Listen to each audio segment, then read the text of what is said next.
Baik, selamat pagi Romo dan teman-teman yang terkasih dalam Tuhan. Pada kesempatan yang luar biasa ini saya akan mempresentasikan mengenai kisah Nabi Nehemia dalam Perjanjian Lama. Langsung saja saya akan memperkenalkan diri saya sendiri. Perkenalkan, nama saya Julius Susilo. Saya berasal dari Paroki Kristus Raja Tukumulyo Ogi. Dan sekarang saya duduk di kelas Retorika A. Langsung saja untuk mempercepat waktu, saya di sini akan membahas mengenai 4 indikator mengenai kisah Nabi Nehemia dalam Perjanjian Lama. Yang pertama, siapakah Nabi Nehemia itu? Nabi Nehemia ialah anak dari Hakalia, dan juga Nabi Nehemia ini juga kemungkinan juga berasal dari suku Yehuda, karena leluhurnya sendiri itu tinggal di Yerusalem. Tetapi karena Nabi Nehemia berdinas di Persia, sehingga dia tinggal di Persia. Pada waktu itu Nehemia mendapat kepercayaan yang sungguh luar biasa dari seorang raja Artasastra di kerajaan Persia.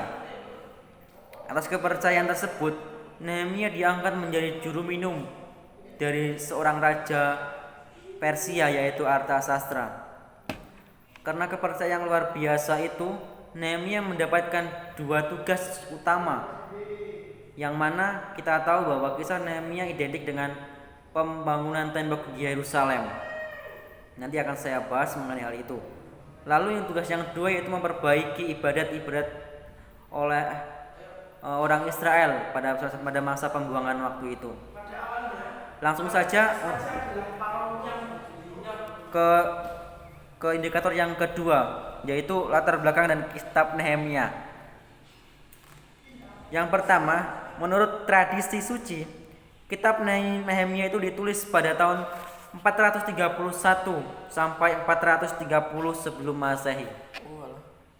Kitab ini terbagi atas 13 pasal yang isinya merupakan kelanjutan dari kitab Ezra, yang mana dijelaskan oleh saudara Parapen. Dalam kitab tersebut juga menyatakan mengenai pemulihan pemerintahan bangsa Israel setelah kembalinya di tanah pembuangan. Lalu kitab Nehemia ini juga mengisahkan tentang kisah-kisah pada masa Perjanjian Lama, di mana pada waktu Israel di tanah pembuangan. Langsung saja kita pada indikator yang ketiga, yaitu apa isi dari kitab Nehemia itu. Menurut sumber yang saya baca, kitab Nehemia itu terbagi atas 3 bagian. Yang pertama, kembalinya Nehemia. Nah, kembalinya Nehemia itu diizinkan oleh Raja Artasastra, yang mana dia diizinkan untuk kembali ke Yerusalem dengan suatu misi atau visi, yaitu membangun tembok dan memperbaiki sosial di Yerusalem. Tadi mengenai kembalinya Nehemia dan pembangunan tembok Yerusalem dapat dilihat pada Nehemia 1 sampai 7.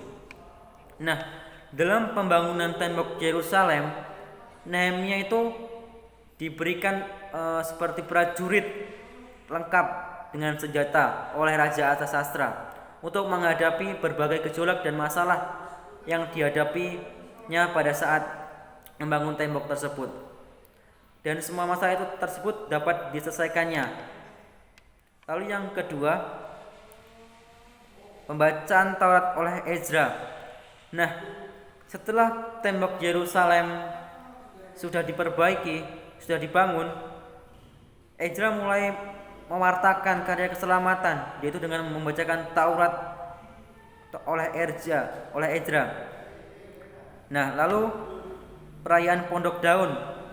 Perayaan Pondok Daun ini merupakan hari raya, hari besar oleh bangsa Yahudi, yaitu hari raya panen, puasa dan perjanjian.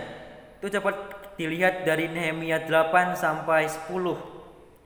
Lalu bagian yang ketiga itu ialah mengenai pemukiman kembali ke Yerusalem, peresmian tembok, pembaruan Nehemia dalam bidang sosial dan agama. Nah, ini yang saya jelaskan tadi selama masa jabatannya yang kedua sebagai kepala daerah.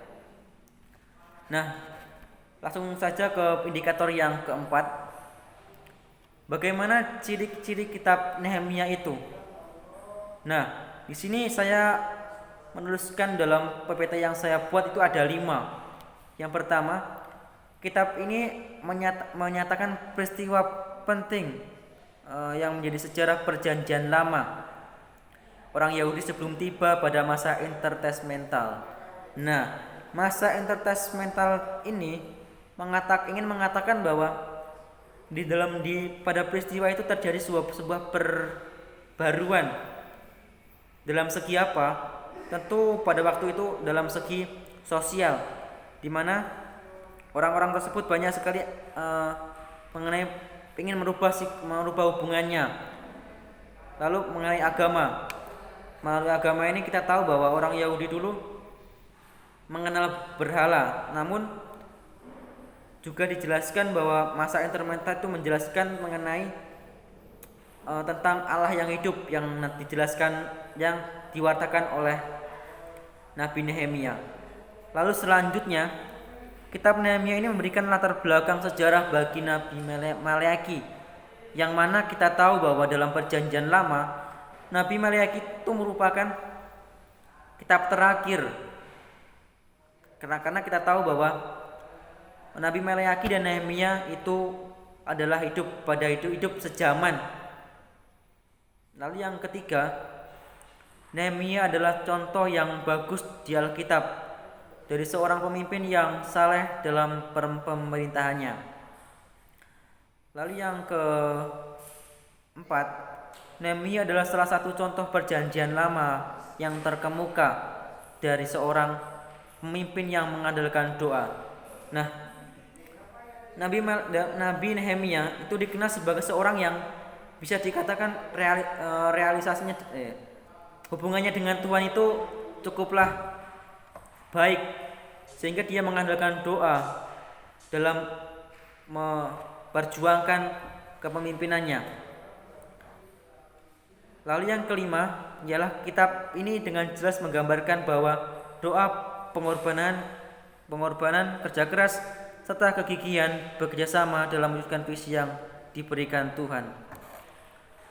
Menjadi seorang babu dari juru minum dari Raja Artasasta, tentu Raja Artasasta bangga kepada Nabi Nehemia atas kepercayaan yang telah diberikan kepada Nehemia, sehingga tidak mengecewakan Nehemia dan Allah sendiri.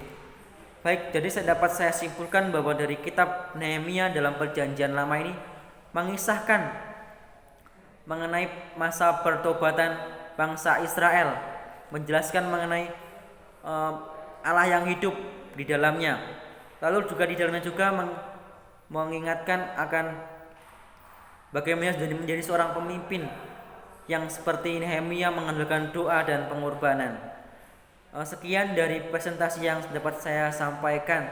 Saya mohon maaf apabila ada salah kata atau kurang lengkap dalam sumber-sumber yang saya buat. Dan untuk yang pertama kalinya juga saya merekam video seperti ini, jadinya sedikit grogi dan agak kurang pede. Sekian dan dari presentasi saya ucapkan terima kasih.